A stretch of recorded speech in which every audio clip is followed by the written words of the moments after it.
Hi everyone, and welcome to KREM 2 News at noon, right at noon right now. I'm Laura Papetti. Thanks so much for being with us today. Well, temperatures have been a bit higher than normal lately, but Jeremy Legoo is joining us now, and he's talking about the chance of snow. Hi, Jeremy. Hi, Laura. I don't know if you've been outside in the past few minutes, but we've got a little bit of snow coming down. It's kind of a gross, nasty, blowing, tiny little snow pellet ickiness. It's the best I can do in the most scientific terms possible, but really what's going on is that it does start to warm up as these flakes come down toward the ground. So they go from that nice, beautiful snowflake up overhead to kind of a wet, tiny little snowflake that's coming down almost like rain, melting as it hits the ground. And we did expect this to happen, but we don't expect anything to come from this because, for one, temperatures are just way too high, and for two, you're starting to see a little bit of sun come out as we just don't have much moisture with this first little push. That's kind of a storm going through Oregon right now. For us, it's a scattered bit of cloud cover and a couple of flurries flying through the sky.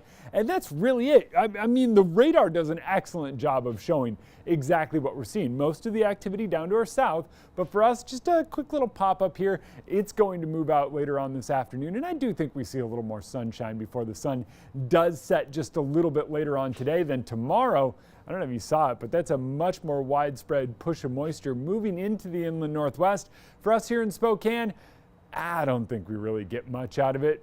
So I think it's more like what we saw today. Temperatures climbing up to near 40 degrees in the afternoon with a mix of clouds and sunshine. Laura? Friend, we'll hear more from Jeremy in just a moment. Starting next week, shoppers can get groceries and a COVID-19 vaccine at the same time. Next week, Albertsons and Safeway locations in Washington state will be distributing the vaccine. Nicole Hernandez was at a local Safeway earlier, and she has more information on how you might be able to get signed up.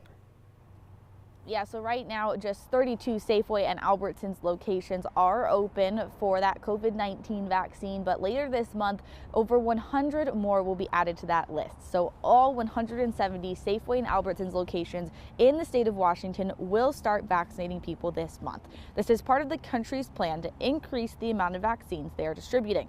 The White House COVID-19 response coordinator says they're sending 1 million doses to 6,500 pharmacies starting next week. For the next 3 weeks, we will provide a minimum of 10.5 million in total doses per week. Where these new vaccines go depends on who will be able to reach the most at-risk populations. Safeway and Albertsons obviously is on that list coming up soon. In order to actually make an appointment, you can text the word vaccine to 509-448-2000. We'll send you a list of helpful links with information about what to do when those appointments actually start opening up. In Spokane, I'm Nicole Hernandez. Nicole, appreciate the update. It's 3 minutes past noon right now. We do have some new information from the Washington State Department of Health, who is pushing back the timeline for members of the general public to receive the COVID-19 vaccine. So phases 2, 3, and 4 of Washington's COVID-19 vaccine distribution plan were originally supposed to begin in May. But now the Department of Health saying these phases may not start distribution for the general public until late summer or fall. And Chaz Health says it successfully received its shipment of the Moderna vaccine. The shipment for this week was expected to arrive from the Department of Health on Monday, but it was delayed. The Department of Health explained receiving doses on a Tuesday is still within the normal shipping window. As of last night, over 4,000 vaccines had already been administered at the site in just a week's time.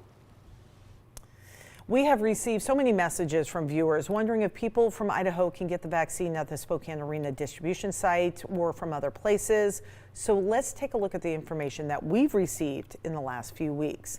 The Washington Department of Health told us on January 13th that vaccinations do not require proof of residency. They noted people who work in Washington could get their vaccine in Washington even if they live in another state. Then the next day, the Washington Department of Health clarified that people who get the vaccines in both states need to be sure that they get the same type of vaccine, since states don't always share records. Other than that, they say there was really no issue getting 2 doses at different facilities.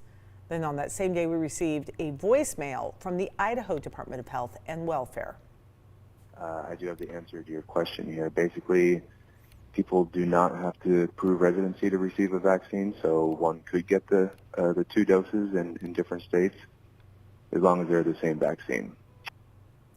So KREM reporter spoke with a man from Idaho who said he got the vaccine at the Spokane Arena on the first day that it opened. That same night, the Washington Department of Health released a statement repeating that people must live or work in Washington to get the vaccine in Washington state. So now Chaz Health says they are relying on an honor system. And again, no proof of residency. We're still waiting on a reply from the Washington Department of Health to see if this also applies to providers like Providence or MultiCare. A third inmate at the Airway Heights Correction Center has died due to coronavirus, according to the Washington State Department of Corrections. The DOC reporting that it happened yesterday, but did not provide the name or age of the inmate, but did say they have notified the inmate's next of kin and or attorney. As of this week, the department reports there have been 238 coronavirus cases at the facility in the past month. And today, a judge is ordering Oregon to offer prison inmates COVID-19 vaccines immediately. It is in response to a class action lawsuit. The Oregon Department of Correction reports 13,000 inmates have already tested positive for the virus. And experts report 42 inmates died after testing positive. 7 out of 8 of the largest active workplace outbreaks in Oregon also happened in prisons. Across state line, Idaho is moving to stage 3 of reopening, and this means gatherings of up to 50 people are allowed. However, size limits still do not apply to religious and political expression, education, and healthcare activities. Governor Brad Little moved to relax COVID-19 restrictions across the state. He did so in response to a downward trend of new infections and overall hospitalizations. The reopening means restaurants in Idaho can now have up to 50 people in an indoor setting. Meanwhile, Washington restaurants must operate with open-air dining, and owners must keep capacity at 25%. Some Eastern Washington restaurant owners say they are losing business because customers are traveling to Idaho.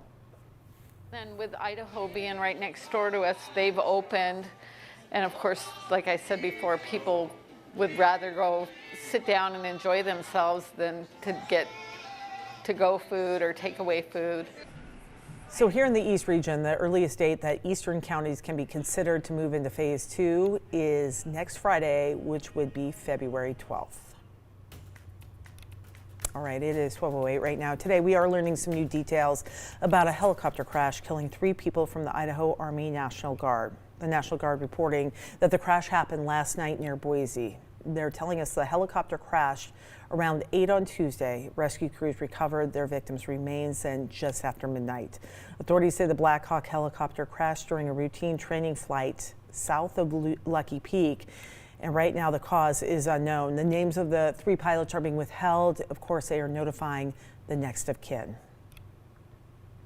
President Biden is pushing ahead with his nearly $2 trillion COVID relief plan. He told Senate Democrats that the Republican $600 billion plan just isn't enough for the crisis. As a result, Democrats are trying to fast track President Biden's proposal with or without Republican support. The Senate voted 50 to 49 last night to proceed with the budget resolution, which is necessary to pass the relief bill. This would allow Democrats to pass the legislation with a simple majority instead of the 2/3 majority that is usually required.